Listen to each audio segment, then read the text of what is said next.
हाँ जी दोस्तों, तो बेसिकली अगला हमने सेक्शन 23 खत्म किया था। अब जो ये कंटेंट है ये बेसिकली डील करेगा आपके सेक्शन नंबर 26 को, मतलब जो मैटर्स हमें इंक्लूड करने होते हैं प्रोस्पेक्टस के अंदर, उसके बारे में चर्चा करेंगे इस वाली वीडियो के अंदर हम। अब उससे पहले एक जान लेते हैं कि प्रोस्पेक्टस क्या होता है। तो प्रोस्पेक्टस को जो डिफाइन किया गया है वो गया है सेक्शन 270 के अंदर। अब 2 सबसेक्शन 70 के अंदर जो इसको डिफाइन किया गया है, उसके अलावा अगर मैं आपसे बात करूं सिंपली कि प्रोस्पेक्टस का मतलब क्या है, तो प्रोस्पेक्टस से आप क्या समझते हो एक जनरल लैंग्वेज में।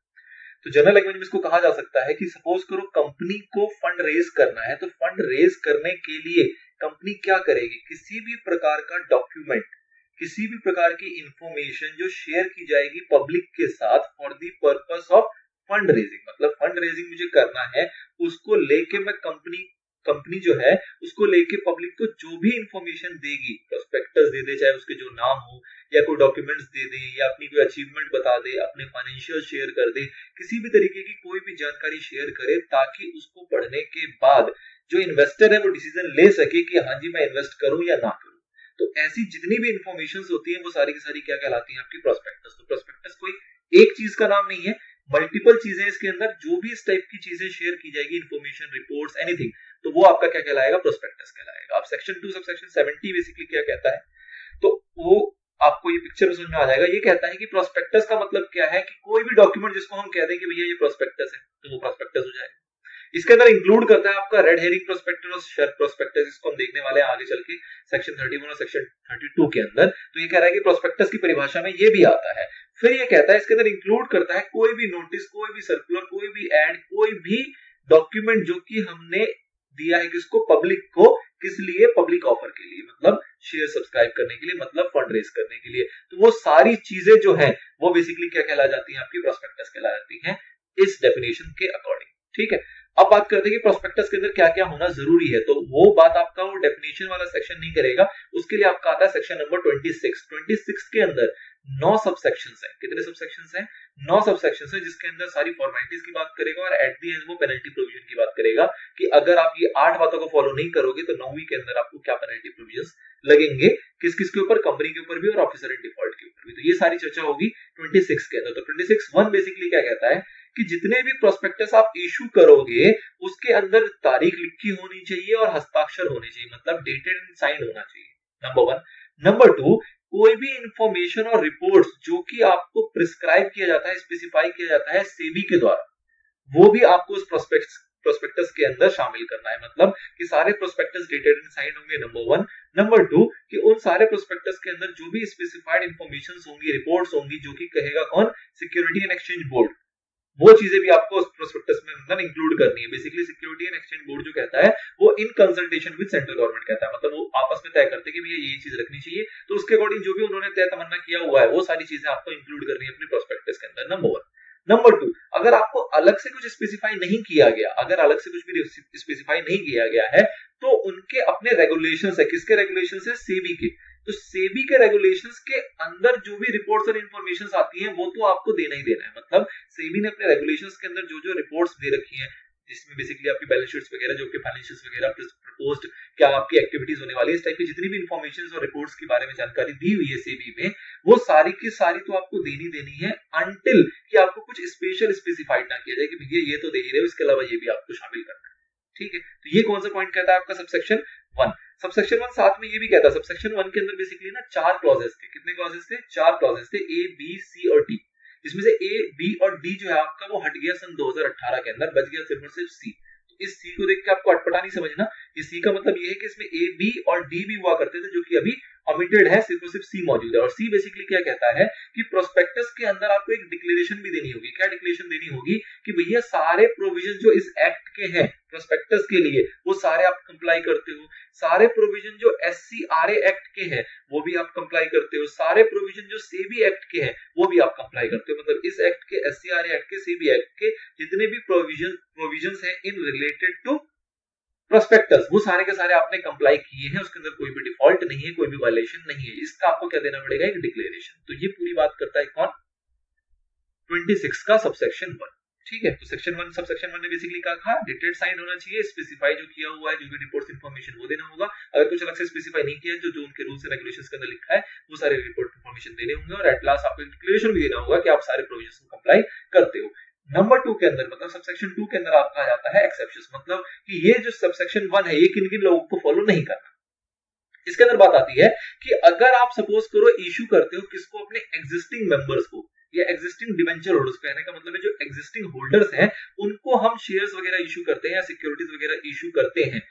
अब इसके अंदर क्या बात आती है कि इसके अंदर बोनस शेयर्स भी दे सकते हो, आप राइट शेयर्स भी दे सकते हो। जब राइट शेयर्स आएगी तो आपके दिमाग में एक टर्म आएगा जिसको हम बोलते हैं रिनाउंसमेंट ऑफ राइट। रिनाउंसमेंट ऑफ राइट का मतलब क्या होता है कि जब हम शेयर्स देते हैं अपने एग्जिस्टिंग शेयर होल्डर को, एग्जिस्टिंग शेयर होल्डर उसको नहीं लेता, उसको किसी और को बेच देता है और बीच में अपना जो भी उसको रिनाउंसमेंट प्रॉफिट होता है वो कमा लेता है, किसी और को सस्ते दाम पे वो ट्रांसफर कर देता है उस शेयर्स को, तो उसको बोलते हैं रिनाउंसमेंट ऑफ राइट। तो ये बेसिकली सेक्शन क्या कह गया यहाँ पे, ये सब सेक्शन कि भैया रिनाउंसमेंट हो चाहे ना हो फर्क नहीं पड़ता, अगर आप एग्जिस्टिंग को आपने इशू किया था, मतलब राइट शेयर्स अगर इशू किया था, जिसके बारे में सेक्शन 62 आपका आगे पढ़ने को आएगा, तो मतलब कि आप existing share holder debenture holder को अगर इशू कर रहे हो सिक्योरिटीज, तो उस केस में आपको सबसेक्शन 1 फॉलो करने की आवश्यकता नहीं है। Number 2 second exception. Second exception क्या कहता है कि अगर आप किसी भी ऐसे यूनिफॉर्म पैटर्न पे शेयर्स को इशू कर रहे हो, सिक्योरिटीज को इशू कर रहे हो, जिस पैटर्न के अकॉर्डिंग आपने पीछे भी इशू किया था, मतलब जितने पीछे आपने इशू किए थे बिल्कुल सेम यूनिफॉर्म पैटर्न में आपने दोबारा इशू किया, तो उस केस में भी आपको फर्स्ट वाला सबसेक्शन फॉलो करने की आवश्यकता नहीं है। और साथ ही में अगर आपके जो सिक्योरिटीज है वो कोटेड है कहां पे, रिकॉग्नाइज्ड स्टॉक एक्सचेंज के अंदर, तो उसके अंदर भी आपको फर्स्ट वाला जो है वो नहीं लगेगा सबसेक्शन, मतलब उसकी आपका एक्सेप्शन मिल जाएगी। तो ये सारी एक्सेप्शन की बात आ गई सबसेक्शन 2 में। नाउ आता है सबसेक्शन 3। सबसेक्शन 3 बेसिकली क्या कहता है कि जो भी डेट आपने लिखी होगी अपनी प्रोस्पेक्टस के अंदर, उसी डेट को हम मानेंगे क्या, पब्लिकेशन की डेट, मतलब उस दिन को माना जाएगा कि उस डेट को वो पब्लिश हुआ है। तो ये भी बहुत नॉर्मल सी बात है, कुछ कहने की बात नहीं होती। आप देखते हो कि भैया बुक की जो भी किताब आप पढ़ते हो, सपोज करो उसकी स्टार्टिंग में एक डेट लिखी होती है, पब्लिश डेटेड दिस, तो उसी को हम बात में पब्लिशन डेट, मतलब जो डेट उसके अंदर लिखी होगी, इंडिकेट किया जाएगा, उसी डेट को माना जाएगा क्या, उसकी पब्लिकेशन की डेट। अगला पॉइंट आता है आपका सबसेक्शन 4, जो बात करता है कि जो भी आप प्रोस्पेक्टस को इशू करने जा रहे हो, इशू जो करोगे वो कब कर सकते हो, कि पहले उसको आपको किसको देके आना है, उसका रजिस्ट्रेशन कराना है। रजिस्ट्रेशन का मतलब क्या हुआ कि उसको आपको रजिस्ट्रार के पास जमा करना पड़ेगा, मतलब उसकी फाइलिंग करनी पड़ेगी रजिस्ट्रार के पास, रजिस्ट्रार उसको प्रॉपर्ली चेक करेगा और उसके बाद ही आप उसको पब्लिक को इशू कर सकते हो। एक जनरल है, हमने इसकी चर्चा पहले भी की थी कि रजिस्ट्रार को भी किया जाता है, कई बार इसको सेबी को भी किया जाता है, वो डिपेंड करता है सेबी के प्रोविजंस में क्या है। फिलहाल हम बात करें कंपनीज एक्ट की, तो द थिंग इज कि बिफोर आप उसको इशू करें पब्लिक को, आपको अपने जो आपका प्रोस्पेक्टस है उसको फाइल कहां करना पड़ेगा, रजिस्ट्रार के पास, और रजिस्ट्रार जब उसका अप्रूवल दे देगा, मतलब उसको लगेगा कि आप सारे एक्ट के प्रोविजंस को कंप्लाई कर रहे हो, तब जाके आप उसको पब्लिक को इशू कर सकते हो, उससे पहले आप नहीं कर सकते। और ऑब्वियसली बात है, जब आप फाइलिंग करोगे तो वो साइन किया होगा सभी उन व्यक्तियों के द्वारा, किन व्यक्तियों के द्वारा, जो आपकी कंपनी के डायरेक्टर होंगे या फिर प्रपोज डायरेक्टर होंगे, या फिर आपने एक सेक्शन पढ़ा था सेक्शन नंबर 22 जिसके अंदर बात की जाती है अटॉर्नी की, तो अटॉर्नी भी होगा तो भी चलेगा, द थिंग इज कि साइंड होना चाहिए वो जो आपने फाइल किया रजिस्ट्रार को। फिर बात आती है एक्सपर्ट्स की। एक्सपर्ट्स की स्टेटमेंट्स होते हैं कई बार जो हमारे प्रोस्पेक्टस के अंदर शामिल होने चाहिए, नहीं होने चाहिए। तो ये सेक्शन बेसिकली क्या कहता है, सबसेक्शन 5 क्या कहता है कि एक्सपर्ट्स के जो स्टेटमेंट्स है वो इंक्लूड नहीं किए जाएंगे, लेकिन एक्सपर्ट्स के स्टेटमेंट इंक्लूड किए जाएंगे अगर वो बाहर का बंदा होगा। तो बाहर का मतलब कि ऐसा कोई पर्सन है एक्सपर्ट जो कि इंगेज्ड नहीं है हमारी कंपनी की फॉर्मेशन में, कंपनी की फॉर्मेशन में वो इंगेज नहीं है, नॉट इंगेज पर्सन है, तो उसके अगर कोई एक्सपर्ट रिपोर्ट्स है, स्टेटमेंट्स है, तो वो आपको इंक्लूड करने होंगे अपने प्रोस्पेक्टस के अंदर, नंबर 1। नंबर 2, अगर उसने कोई रिटन कंसेंट दिया था और रिटन कंसेंट अभी तक उसने विड्रॉ नहीं किया है प्रोस्पेक्टस के संदर्भ में, प्रोस्पेक्टस के रिगार्डिंग उसने कोई रिटन कंसेंट दिया था और उसको विड्रॉ नहीं किया है, तो वो वाले स्टेटमेंट भी आपके इंक्लूड किए जाएंगे। और अगर उस एक्सपर्ट के जो भी इंफॉर्मेशन या रिपोर्ट्स थे उसको आपने शामिल किया है कहां पे, अपने प्रोस्पेक्टस में, तो भी ऑब्वियसली बात है उसको आपको इंक्लूड करना पड़ेगा। तो जनरल कहा जा रहा है कि एक्सपर्ट्स के जो स्टेटमेंट्स होते हैं वो एक्सक्लूड होते हैं अनलेस 3 बातें हैं। 3 बातें क्या क्या है कि वो एंगेज्ड नहीं है तो आपको इंक्लूड करना पड़ेगा, उसने कोई कंसेंट दिया और विड्रॉ अभी तक नहीं किया है तो आपको करना पड़ेगा, और जो भी उसके स्टेटमेंट आप अपने प्रोस्पेक्टस में इंक्लूड की है तो ऑब्वियसली बात है तब तो आपको इंक्लूड करना ही पड़ेगा। तो उसके इसमें आप एक्सक्लूड नहीं कर सकते। ये पॉइंट कहता है सबसेक्शन 5। इंपॉर्टेंट एरिया है कि स्टडी में बहुत अच्छी तरीके से उसको पूछा जाता है। आगे बात आती है mention compliance of the formalities. मतलब क्या हुआ कि आप जो भी मतलब जो आप प्रोस्पेक्टस इशू करने वाले हो उसमें कुछ कंप्लायंस है जो आपको फॉलो करने पड़ेंगे। क्या कंप्लायंस है, तो कंप्लायंस को 2 पार्ट में डिवाइड किया गया है। Number 1 is statement and number 2 is specification. Statement का मतलब क्या हुआ कि जो आपने प्रोस्पेक्टस इशू किया उसको ऑब्वियसली बात है आपने पहले रजिस्टर कराया हुआ आरओसी के पास, तो आरओसी के पास वो रजिस्टर्ड हुआ कि नहीं हुआ, आपने उसके लिए उसको डिलीवर किया नहीं किया, ये स्टेट करोगे। स्टेट का मतलब कि कहोगे यस और नो, मतलब आपने इसको डिलीवर करवाया नहीं करवाया रजिस्ट्रेशन के लिए रजिस्ट्रार के पास, नंबर 1। नंबर 2, रजिस्ट्रार के पास अगर रजिस्ट्रेशन करवाया है तो इस प्रोस्पेक्टस के साथ साथ आपने और कौन कौन से डॉक्यूमेंट उनको दिए थे, किसको, रजिस्ट्रार को, उन सबको स्पेसिफाई करना है। स्पेसिफाई का मतलब उसकी लिस्ट बतानी है, लिस्ट ऑफ डॉक्यूमेंट्स, कि कौन कौन से डॉक्यूमेंट्स आपने along with the prospectus deliver किया है रजिस्ट्रार को for the purpose of approval. तो ये चीज आपको है कहां पे मेंशन करनी है, अपने प्रोस्पेक्टस के फेस पे, मतलब स्टार्टिंग पे, कवर पे, ठीक। चलिए, तो ये कंप्लायंस की बात करता है कौन, सबसेक्शन 6। अब इतनी बातों को आपने जो अभी तक देखा उसको अगर पिक्चर के वे में देखना चाहें तो आपने क्या देखा कि कंटेंट ऑफ प्रोस्पेक्टस क्या होना चाहिए, dated, date of publication, signed director या प्रपोज या अटॉर्नी के द्वारा, जो इन्फॉर्मेशन होगी 26(1) के अंदर वो भी इसके अंदर इंक्लूड किए जाएंगे, और जो रिपोर्ट्स होंगे 26(1) के अंदर उसकी बात आई थी वो भी इसके अंदर इंक्लूड किया जाएगा। एक्सपर्ट रिपोर्ट की बात करें तो वो तभी ली जाएंगी जब नॉट इंगेज इन फॉर्मेशन होगा, वो फॉर्मेशन में इंगेज नहीं है तो उसको जोड़ा जाएगा, उसका रिटन कंसेंट जो है वो गिवन है और विड्रॉ नहीं किया गया तो भी उसको जोड़ा जाएगा, और जो भी उसके मेंशन पॉइंट है वो इंक्लूड किए गए प्रोस्पेक्टस के अंदर तो भी उसको जोड़ा जाएगा। कवर पेज पे क्या क्या लिखना अनिवार्य है, तो आपने देखा कि copy is delivered to ROC और नॉट, ये आपको स्टेटमेंट देनी है अपनी कवर पेज के ऊपर। और number 2, list of document submitted to ROC along with the prospectus, वो भी आपको कवर पेज पे चिपका के रखना है। तो यहां तक की बात आ गई आपकी सबसेक्शन 6 की। अब सबसेक्शन 7 क्या कहता है कि आप जो रजिस्ट्रेशन के लिए जो भी मतलब अपना प्रोस्पेक्टस को फाइल करोगे तो उसके अंदर आपको क्या चेक कर लेना है कि क्या आप एक्ट की सारी चीजों को कंप्लाई करते नहीं करते हो। तो इस सेक्शन की बहुत ज्यादा अहमियत नहीं रह जाती। ऑब्वियस ही बात है, आप रजिस्टर को फाइल करने जा रहे हो, रजिस्टर का मतलब क्या है, आपके वो अधिकारी हैं, वो चेक करेंगे, गलतियां निकालेंगे, तो ऑब्वियसली बात है वो गलतियां निकालेंगे उससे पहले तो आप खुद कंप्लायंस चेक करोगे क्योंकि आपकी साइनिंग है। अगर आपकी साइनिंग नहीं होगी, आपकी कॉन्ट्रावेंशन होंगी तो आपके ऊपर पेनल्टी वगैरह लगाई जाएगी। तो एक सिंपल सी बात थी, तो बस इसी को यहाँ पे सब सेक्शन में अंदर लिखा हुआ है क्या कि इस सेक्शन की जितनी भी कंप्लायंस है वो सारी की सारी हुई है, फॉलो हुई है नहीं हुई, वो आपको चेक कर लेना है बिफोर रजिस्ट्रेशन, मतलब बिफोर डिलीवरिंग फॉर रजिस्ट्रेशन, उससे पहले आपको कंप्लायंस को चेक कर लेना है। फिर 8th पॉइंट है जो इंपॉर्टेंट है, जो आपको ध्यान रखने वाली बात बताता है, क्या बताता है कि आपको कब तक अपने प्रोस्पेक्टस को इशू कर देना है। आपने रजिस्ट्रार को डिलीवर कर दिया, डिलीवर करने के बाद से 90 डेज के अंदर अंदर आपका प्रोस्पेक्टस इशू हो जाना चाहिए। अगर उसके बाद करोगे तो वो वैलिड नहीं माना जाएगा। मतलब कि अगर हमने उसको फाइल किया रजिस्ट्रार के पास तो उसके पास हमें मोहलत, मतलब हमारी वैलिडिटी जो है वो कितने दिनों की है, 90 दिनों की वैलिडिटी है। 90 दिनों के अंदर हमें उसको इशू कर देना है। इनकेस अगर हम इशू नहीं करते तो वो क्या माना जाएगा, इनवैलिड।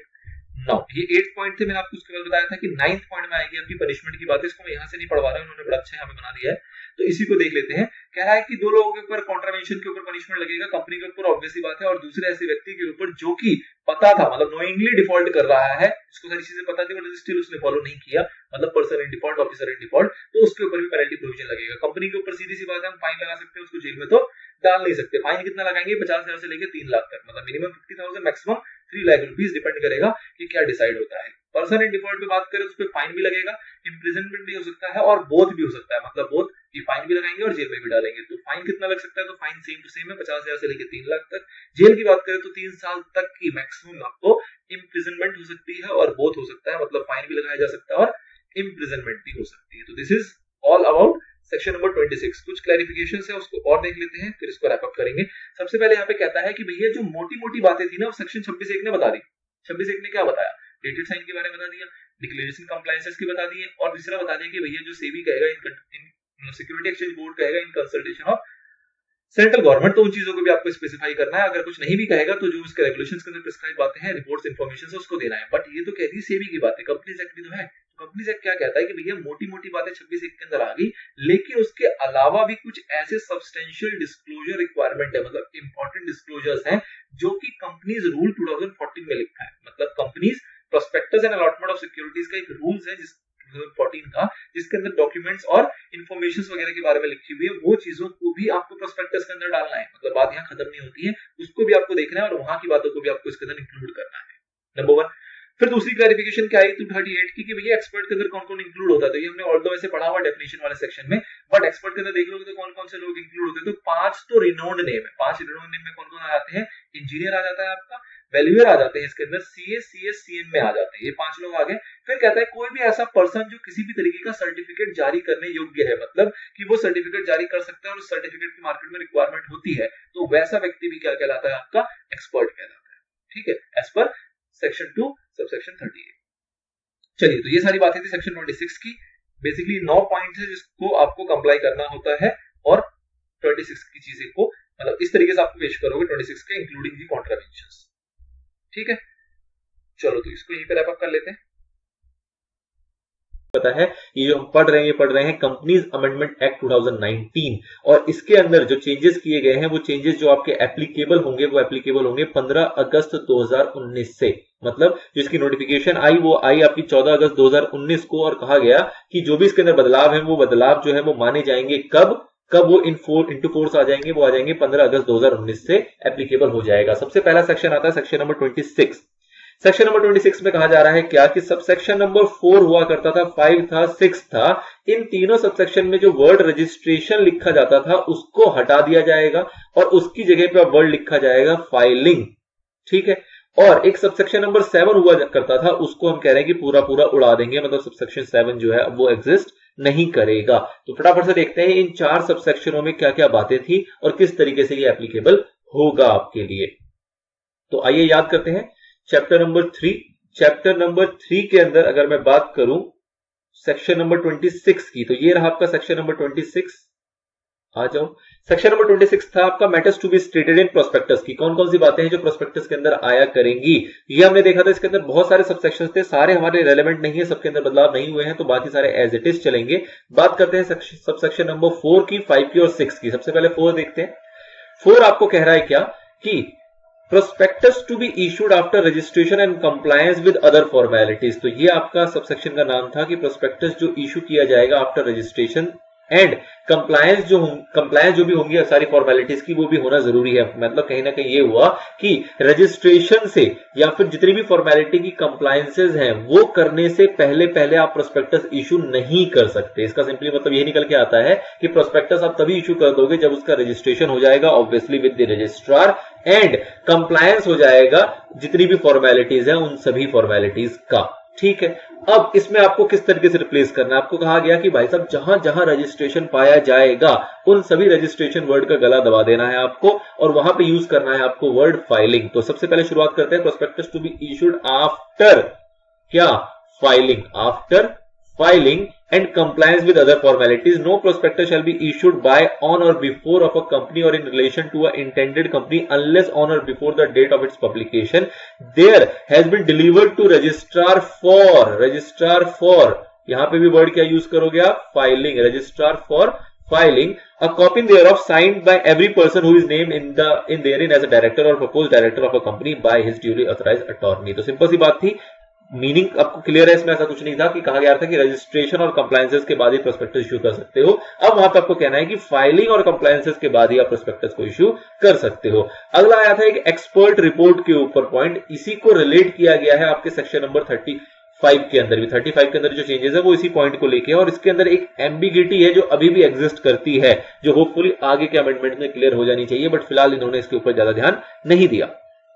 चलिए तो देखते हैं बेसिकली ये क्या था। तो इसमें बात करता था कि अगर एक्सपर्ट जो है, एक्सपर्ट्स की जो भी स्टेटमेंट है उसको हम इंक्लूड नहीं करेंगे अपने प्रोस्पेक्टस के अंदर अनलेस अदरवाइज कि वो जो एक्सपर्ट ने ओपिनियन दिया है वो हमारा इंगेज नहीं होना चाहिए हमारी कंपनी की फॉर्मेशन वगैरह से रिलेटेड में, और अगर उसने कोई रिटन कंसेंट दिया हुआ है तो वो उसका विड्रॉ नहीं होना चाहिए, not withdrawn such before the delivery of a copy of prospectus to the registrar for, again word आपका ये होगा रजिस्ट्रेशन, ये कट जाएगा और इसकी जगह क्या वर्ड आएगा, filing, and the statement to that effect shall be included in the prospectus. तो उस केस में आप जो स्टेटमेंट होगा एक्सपर्ट का उसको आप इंक्लूड कर सकते हो अपने प्रोस्पेक्टस के अंदर। तो ये बेसिकली बात था आपका सबसेक्शन 5 जिसके अंदर कहा जाता था कि जो एक्सपर्ट का स्टेटमेंट है उसको कब सिचुएशन ऐसी बनेगी जब आप उसको इंक्लूड कर सकते हो प्रोस्पेक्टस के अंदर। तो उसके ऊपर सिनेरियो था, तो उसके अंदर बात आती थी कंसेंट की और कंसेंट को विड्रॉ ना करने की। तो जो ना विड्रॉ है, मतलब जो कहा जा रहा है कि उसने विड्रॉ ना किया हो, कब तक, before the delivery of a copy of prospectus to the registrar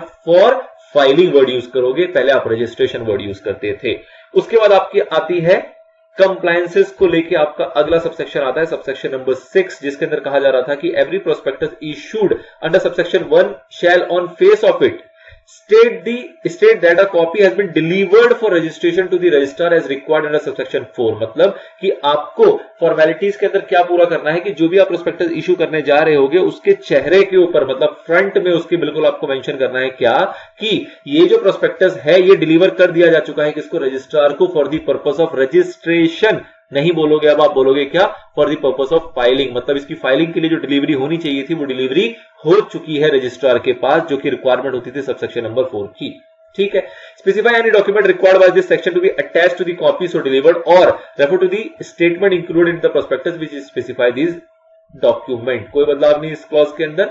आगे बढ़ते हैं सब सेक्शन नंबर 7 के ऊपर, जिसको कि कहा गया कि पूरा पूरा डिलीट कर दिया गया है, पूरा पूरा काटा दिया गया है, तो इसको आपको इग्नोर कर देना है। अब इसके अंदर हुआ क्या करता था एक बार पढ़ लेते हैं, उसके बाद आपको ज्यादा अच्छे समझ में आएगा।